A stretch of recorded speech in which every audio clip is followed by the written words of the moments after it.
Even if internal processes are undertaken, the public deserves to know the outcome of these processes for the sanctity of the military's own image. Doing an internal investigation doesn't serve anybody's interest. Number two, even if the activities were sanctioned, they must be held accountable for how they did it. So even if a juror was sanctioned by the high command, the people who pointed guns and shot innocent civilians have to be held accountable. They have to be held accountable.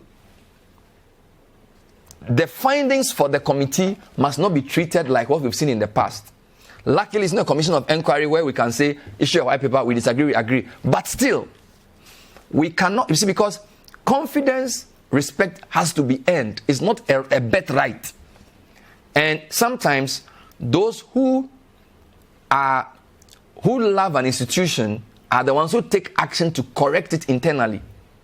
So nobody who believes that we must protect the sanctity of the armed forces should allow any miscreant, if it is found out after the committee's work that soldiers misconducted themselves and they were acting outside, there are rules of engagement. There's best practice. There's codes of conduct. Punishment must be meted out. Publicly so. The other issue is this.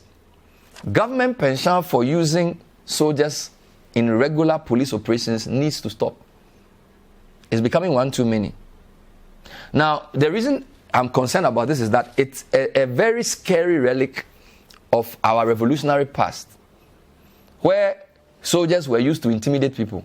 Makola. Soldiers were used by the state to intimidate people. They beat people up. We don't want that. We don't want to be reminded of that. And it shouldn't be happening under this government. Every two things, soldier. Every here, soldier. Everywhere, soldier. No. They are not trained to be doing those things with us. They should go and fight our enemies. There's a lot of issues in the Sahel region. Burkina Faso is facing problems. They should go and solve those ones. We beg. The police itself, don't be happy that soldiers are helping you do what you are doing. Lead. You are the police. That's your job. You need to invest in intelligence gathering and regain the lost confidence of the public. The fact that they are bringing soldiers suggests that people think that you police people, they don't fear you. You are not supposed to fear, they are supposed to respect you. So we need to equip our police to maintain civil order. We need to upgrade their training to deal with the modern challenges of policing, intelligence gathering. Crime is very dynamic these days. We understand all that. But that doesn't mean the police should play a relegated role. Give them the resources and allow them to lead. And stop invading their space with gun-wielding soldiers. It's not a good reminder of where we've come from. We don't want to go back there anymore. So we beg, let's render unto Caesar what belongs to Caesar. And I think the police themselves must take a very serious view of this, and through their minister, reassert themselves so that what we know to be the norm and best practice is brought back.